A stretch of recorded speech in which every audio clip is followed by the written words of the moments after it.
Hello, Drake and Sad Boy Cinema here, and today I am reviewing this mYnus greY EP, Everyone Gets Erased. Now, to be truthful, I haven't listened to this in like a week, because I binged it heavily when it dropped. I've been aware of mYnus greY for a while, particularly from his features on the Secret Visuals EP, The Night, which came out 2020.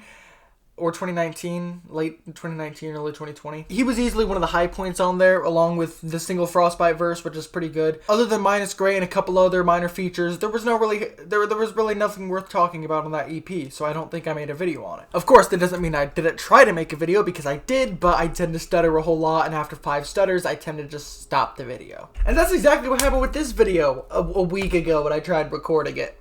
I got, I set it up, I got the whole video running, I got the audio going, I got the video going, and 3 words in, I stuttered, and I just completely disregarded everything. But today I'm feeling good though. I got my SpaghettiOs, I got my sparkling ice with me, and yeah, let's get into this. This is a 7-track EP from this rapper, mYnus greY.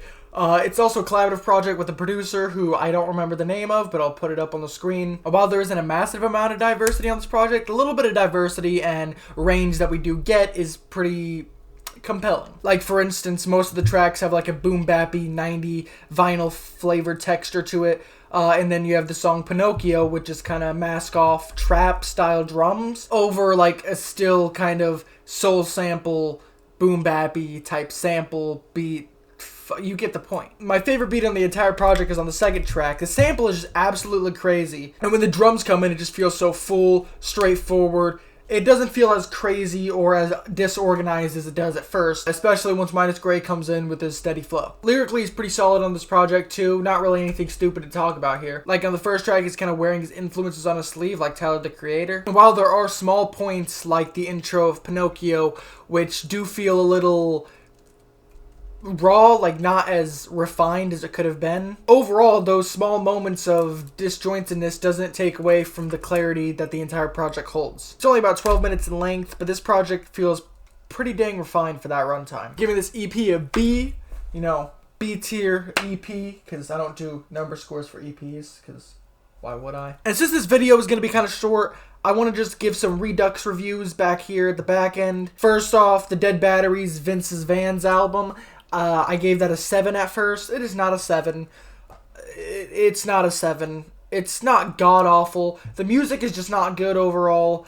There's not really anything I would listen to out of the context of the album, but with everything in the album put together, I can see what they're going for stylistically. That's the main thing I gave them praise for. I can see their vision. I can see what they want to do, but nothing is EQ'd, nothing is mixed, nothing is mastered, nothing is compressed where it should be, nothing is done right on this on the sound design end. And while I'm not expecting something robust and professional for their first album, considering they aren't even music majors in college and they're not even seeking a life of music, they're just doing this like a side project, it does make the tracks unlistenable when you're not listening to everything in the full context of the record. And the record experience is the redeeming factor of this album. It's really fun and entertaining, and that's really the only redeeming quality about this album. It's a 4 out of 10.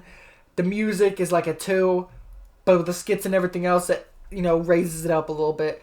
4 out of 10. Next, the Blue Rivers album, Clear Paths to Nowhere. I feel like I was a little bit harsh to it at first, primarily because it was my first venture into Blue Rivers' music, and one of my first ventures into avant-garde hip-hop in general, so I wasn't entirely sure what to expect. But after listening to the record a bit more and sitting with it more, I don't love it now, but I can definitely appreciate the lyrical quality, which I didn't give nearly enough praise as I think I should have in the original review. Like, I watched a review again a few weeks ago, and like most of my critiques was his unique delivery. And while his delivery can get a little bit too weird at times, overall it doesn't really bother me. I feel like Free My Mind is still the best track on the record, primarily because it's the one that feels most like a song out of all of them. The rest of which just feel like different ramblings and different scribbles of his mind, which are good to listen to.